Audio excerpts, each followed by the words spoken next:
Good evening. In the news tonight, a decision to repair the fire-ravaged Hillcrest building in Vincennes remains up in the air tonight. And the Bush administration remains under attack for its handling of the Hurricane Katrina relief efforts. In sports, VU basketball coach Everett Sullivan faces his former team tonight in the PE complex, and the Pacers are close to dealing disgruntled player Ron Artest. Newscenter 22 is next.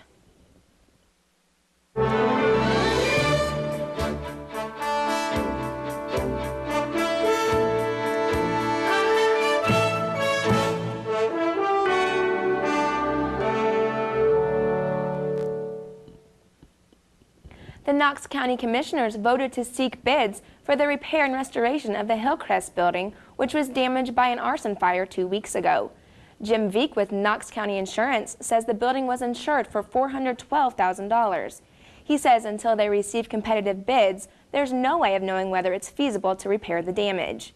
Wvut added there are 2 areas of concern with the building that require further inspection. One of the beams that is in the basement of the building, they're going to do a stretch, and one of the walls next to the beam, just to make sure that it's structurally sound. Meanwhile, 2 county offices located at Hillcrest have found temporary homes. The Knox County Solid Waste Management District has moved to the Vincennes Street Department on Bio Street, and the Purdue Extension Service has moved to the Southwest Purdue Ag Center just outside of Vincennes. The Vincennes City Council was updated last night on efforts to revitalize Main Street. Architect Andy Mizek says the city is applying for a $500,000 grant to enhance the appearance of downtown. We're looking at basically renovating Main Street, putting in new trees, new planters, new pavers, replacing the existing street lights. Mizek estimates the improvements will cost just over $735,000. The city's urban enterprise zone is asking for the council's financial support in bridging the $235,000 gap between the amount of the grant and the total cost of the project. Mizek also says they've approached other groups about contributing. A public hearing on the city's grant application is scheduled for March 13th, prior to the council's regularly scheduled meetings. The Army says a 23-year-old soldier from Lafayette was killed in Iraq last Friday. Specialist Matthew France died in a roadside bomb explosion that killed 3 other soldiers. He was a counterintelligence special with the 101st Airborne Division. A Senate panel has advanced a bill that would allow victims' families to witness executions. Currently, condemned defendants decide who witnesses their executions. Victims' families are allowed only if the defendant grants them permission to be there. Bill sponsor Senator Tim Weiss says the families of victims should have the right to see the execution of the person who killed their loved ones. He says the bill would provide closure for some people. The Indiana Catholic Conference is against the bill. They say dying is a sacred time, even for those who have committed heinous acts. The Senate Corrections, Criminal, and Civil Matters Committee passed the bill 5-1. It now moves to the full Senate for consideration. Opponents say a plan to give needy students a chance to attend all-day kindergarten will undermine the public education. The bill's author, Representative Robert Benning, says the legislation would use tax credits for students to attend public or private schools of their choice.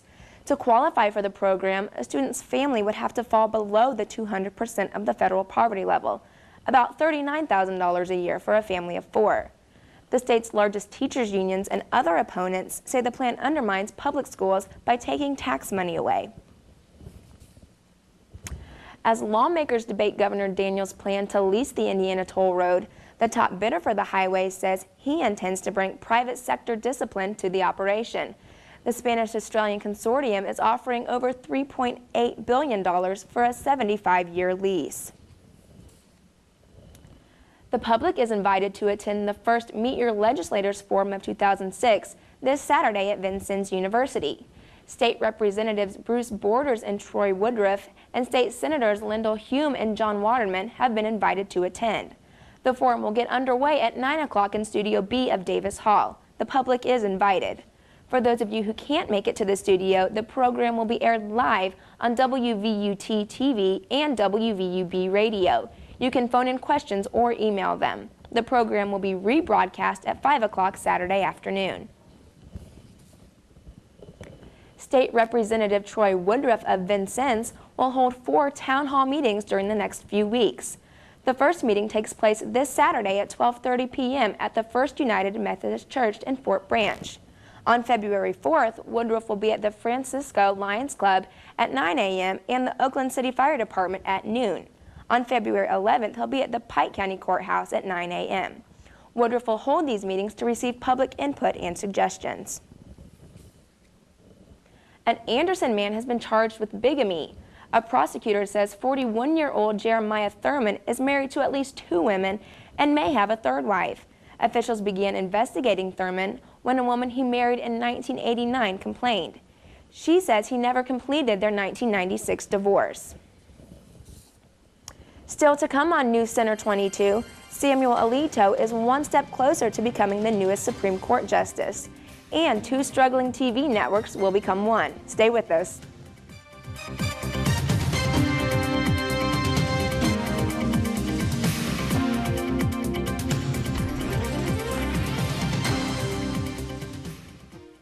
The public is invited to attend Meet Your Legislators on Saturday, January the 28th at 9 a.m. in Davis Hall on the Vincennes University campus. The forum will include information from area legislators, followed by a question and answer session. Viewers can phone in their questions the day of the show to 812-888-5334 or send your email questions to wvut@vinu.edu. Our live broadcast begins at 9 a.m. and the show will be rebroadcast that same day on WVUT at 5 p.m. Hurricane Pam wasn't real, but senators say it warned the Bush administration just how much damage Katrina could do.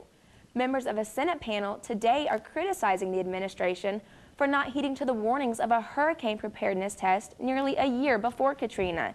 It forecasts as many as 60,000 deaths from a Category 3 storm. Samuel Alito is one step closer to becoming the newest Supreme Court justice. The State Judiciary Committee voted in favor of Alito's nomination, which now will go to the full Senate for a vote. Alito drew the support of the panel's 10 Republicans, while all 8 Democrats voted against. The full Senate expects to take a final vote on the nomination before the end of the week. The trial of Saddam Hussein has been delayed once again until Sunday. A court official says the hearing was canceled today because of a number of witnesses unable to attend. Kung La has more on the court proceedings and why there's a new judge in the case. The 8th session in the trial of Saddam Hussein, charged with crimes against humanity. Facing him, a new chief judge, Rauf Rashid Abdel Rahman, appointed on the eve of the resumption of the hearings. He's a temporary replacement, says the court, as the government tries to convince Rizgar Amin to return. Amin resigned amid criticism he had lost control of defendants. New Chief Judge Abdel Rahman Akkad is from Halabja, where the U.S. says 5,000 died in a gas attack by Hussein's forces. The court hopes the new judge will bring stability to an unstable tribunal. Of the 5-judge panel, 3 have been replaced, 2 defense attorneys murdered. Saddam Hussein has launched into verbal tirades in court. Hussein and his co-defendants are charged with ordering the 1982 massacre of the 142 Shiite men in the village of Dujail. Former members of his regime are expected to testify this week. The significance of all this may not be the shuffling of the judges, but the appearance of a lack of control and whether or not justice is actually being carried out in this trial. In Washington, I'm Kyung La. 2 German engineers are the latest foreigners abducted in Iraq. Gunmen seized them today near an oil refinery about 150 miles north of Baghdad. More than 250 foreigners have been taken hostage in Iraq, either by insurgents or gangs, since the U.S.-led invasion that toppled Saddam Hussein. At least 39 have been killed. There's still no word on the fate of Jill Carroll, the American journalist who was taken January 7th. It's an incident that has strained relations between the U.S. and Pakistan. But neither President Bush nor the visiting Pakistani Prime Minister are saying anything publicly about an airstrike earlier this month that killed 13 civilians in Pakistan. Pakistan's president said there are indications that al-Qaeda members were among those killed in the airstrike. He says investigators have determined foreigners were there, but they haven't found the bodies. The attack prompted an anti-U.S. protest in Pakistan. Meanwhile, Bush announced today he'll visit Pakistan and India in March. A Swiss investigators report has failed to turn up hard evidence of secret CIA prisons in Europe, but the investigator says there's reason to believe the U.S. has outsourced torture to other countries and that governments in Europe knew about it. The report says more than 100 terror suspects may have been transferred to countries where they faced torture or ill treatment in recent years. But it says there's no formal or irrefutable evidence of such prisons anywhere in Europe. New York-based Human Rights Watch has identified Romania and Poland as possible sites of secret U.S.-run detention facilities. A comeback for the political right in Canada. Conservative Party leader Stephen Harper has won the election as the country's next prime minister. Prime Minister Paul Martin has conceded to Wvut. His Liberal Party has controlled Canada for the last 12 years. The results are expected to improve Canada's ties with the U.S., since Harper's ideology is more in tune with that of President Bush. Harper has promised to tighten security along the border with the U.S. and is in efforts to prevent terrorists from crossing borders. Lawmakers are working on legislation to stop the practice of selling private phone records. Senate Majority Leader Bill Frist says fraudulently obtaining a customer's cell phone records and selling them over the internet is wrong and must be stopped. Federal aviation officials say all 4 people on a twin-engine plane are dead after it crashed and burst into flames at an airport in Carlsbad, California. Investigators say the Cessna's pilot was trying to land when the plane skidded off the runway and hit an equipment shack. President Bush has been pushing for a guest worker program for the millions of illegal aliens living in this country. And a study from UCLA shows that most day laborers are illegal, but some of them don't get paid. Bill Smith has more on the workers. You see the faces, patient, hopeful, weary at times, but if there is any desperation, it is well hidden. And just like any other American in this country, they struggle to bring food to the tables of their families. The new UCLA study admits about 3/4 of the curbside day laborers are in the U.S. illegally, competing with each other for work in the parking lots of the construction supply stores. It's unlikely that their annual earnings will exceed $15,000. That keeps them basically at or below the federal poverty level. Many of the day workers say far too often they get the jobs all right, they go and do the work, but then they don't get the money. They get cheated out of it. Sometimes we don't get paid, and... You mean sometimes you'll do the work and then they don't pay? Yeah, well, they say, well, we're going to need you for the next day. And we go to the same place and they never show up. What other kind of job could you get? Can you move out of the day labor world, or are you trapped? Well, basically, I used to working for warehouse for JCPenney and Sears, and we got laid off because they get they're hiring new people so they can pay less. Also, the UCLA study is clearly not neutral, but rather supportive of the people waiting at the curb. The study concludes they do more than just work. They also enrich the diversity and cultural wealth of our country. Bill Smith, KTLA News. The deaths at the Aracoma and Sago mines have ignited a fierce debate over mine safety. West Virginia's Governor Joe Manchin, who's had to console 14 miners' families in less than 3 weeks, called for urgent action Monday, and he got it. Both houses of West Virginia's Congress passed a bill to help make mines safer. The new law requires miners to wear wireless communication and tracking devices, and it sets up a 24-hour emergency hotline with a $100,000 fine if mine officials do not call the hotline within 15 minutes of an accident. The law will also require extra oxygen supplies to be stored in the mines. A pending federal court decision may force thousands of BlackBerry addicts to go cold turkey. The Supreme Court is refusing to get involved in a patent case against the company that makes BlackBerries. That means the wireless email service is a step closer to being shut down. Reporter Bob Franken looks at that prospect. In the aftermath of Hurricane Katrina, the task force commander absolutely, positively had to have his BlackBerry.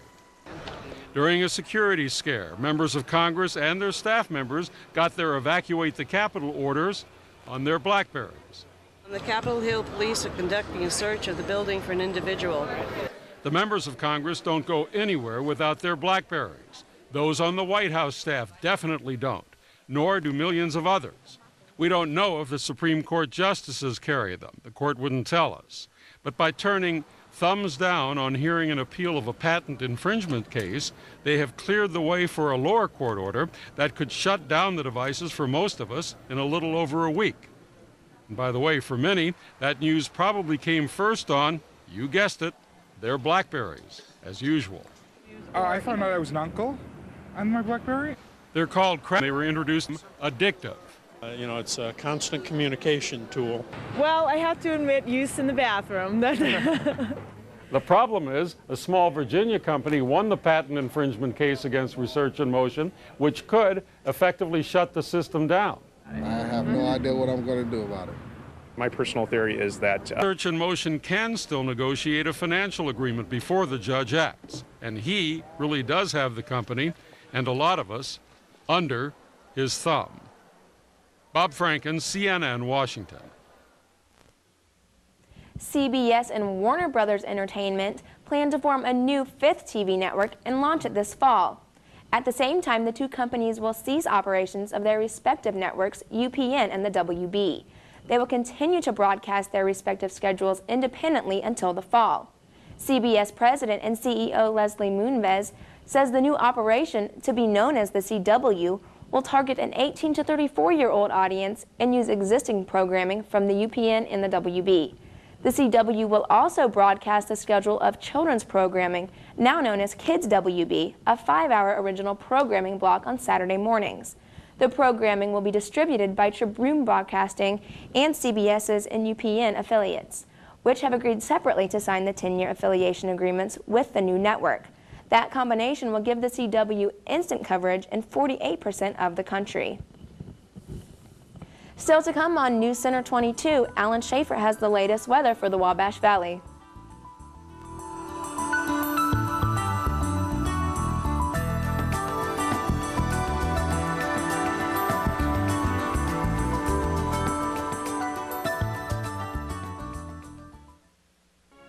Tune in to Wvut this Tuesday night.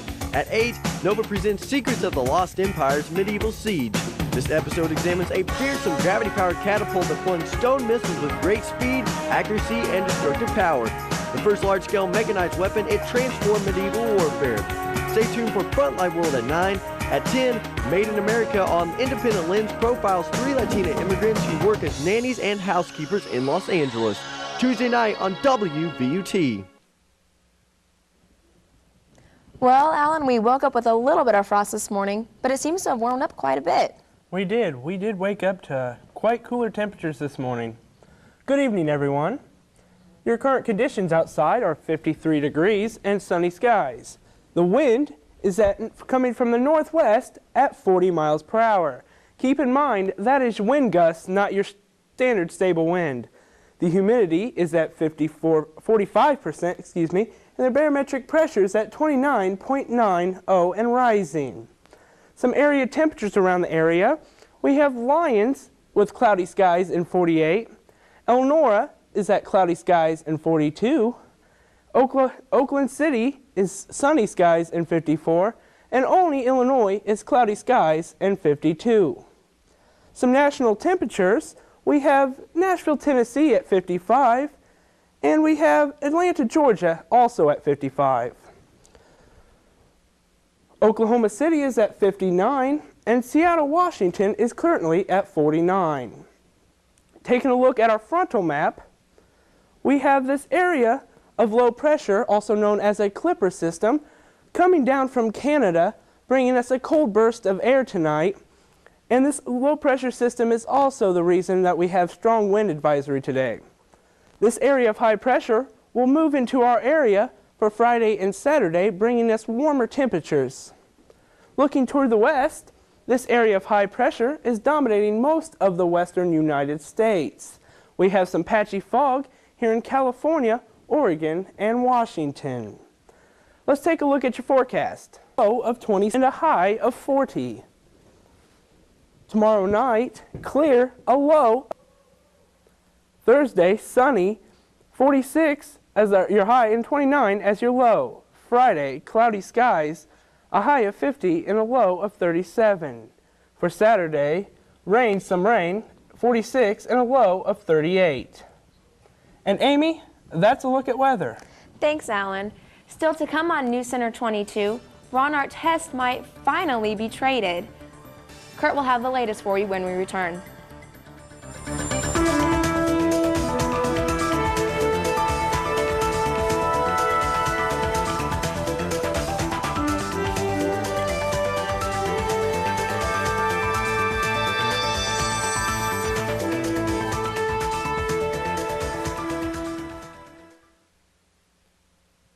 Tuesday on Frontline World. In Iraq, there's been a bomb explosion just round the corner from the hotel. An 800-mile journey across a war-ravaged country to unearth an unsolved mass murder. This is the truth. We should tell the truth. Searching for evidence of crimes against humanity on Saddam's road to hell. Don't miss Frontline World, Tuesday at 9, only on PBS.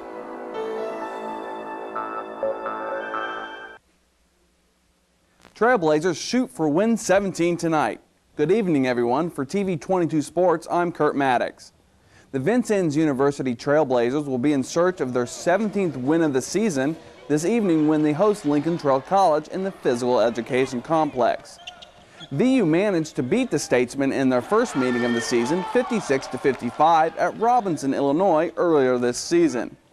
The Blazers will have momentum on their side, having won 6 of their last 7 ball games, while Lincoln Trail has lost its last 4 and bring a 99 record into the contest.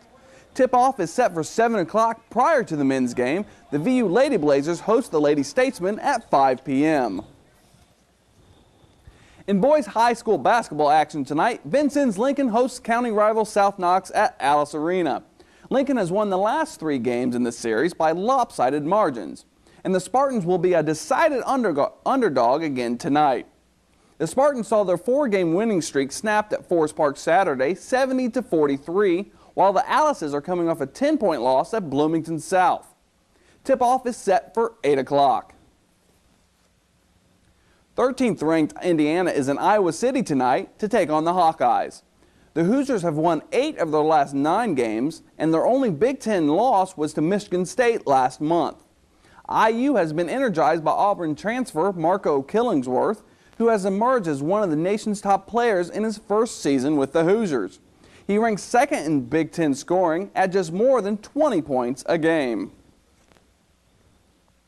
Purdue has kicked guard Corey Spates off the basketball team for what the school says was detrimental conduct. The Boilermakers have already lost 4 projected starters to injuries or suspensions this season. A team spokesman says Spates' dismissal was not the result of a single action. Pittsburgh, coming off its first loss of the season, bounced back in the win column by topping Syracuse 80-67 in a Big East matchup in Pittsburgh. Carl Krauser scored a career-high 32 for the 12th-ranked Panthers. The 20th-ranked Orange have lost 3 straight. In other top 25 action, number 4 Texas routed Oklahoma State 80-46, and number 7 Gonzaga beat San Francisco on the road 84-75. The Atlanta Hawks rallied from an 11-point deficit in the second half to beat the Indiana Pacers 104-94. The Hawks trailed 56-48 at halftime, and the Pacers twice stretched their lead to 11 in the opening minutes of the third quarter. Jermaine O'Neal led the Pacers with 24 points. It mattered little, though, as the Hawks shot nearly 56% from the field. Joe Johnson scored 28 points, and Al Harrington had 20 for Atlanta. The Pacers say they are close to a deal to trade Ron Artest, but they're not saying much more. Team president Larry Bird says it will be a 1-for-1 deal with no other Indiana players involved.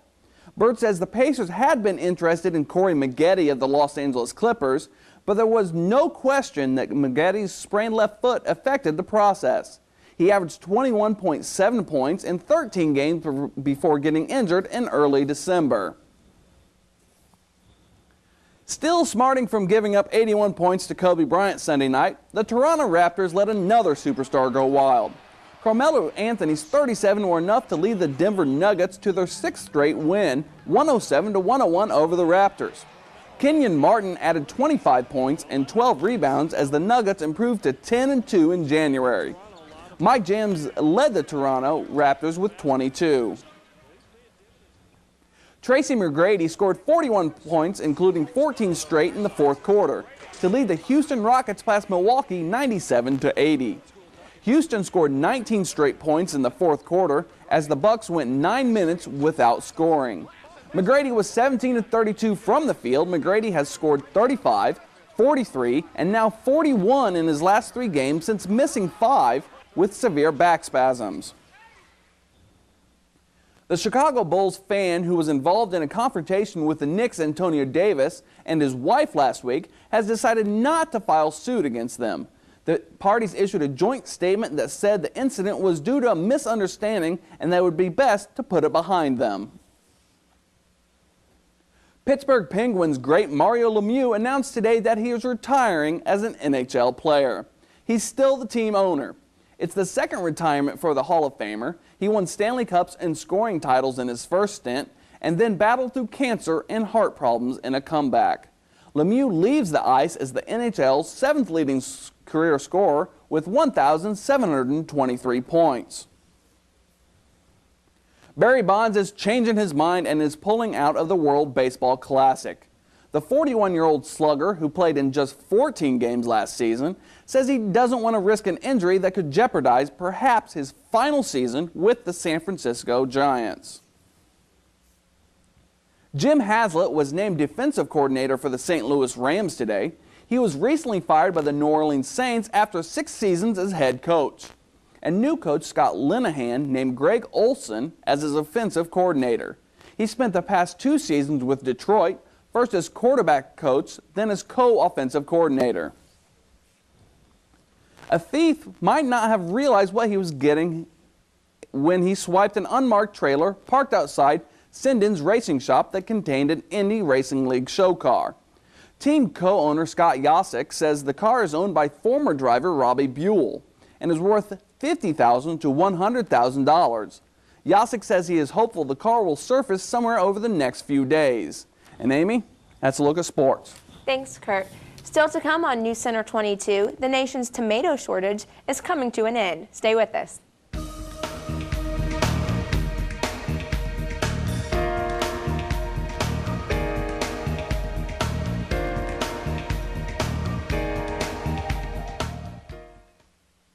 Marry a millionaire? Get real.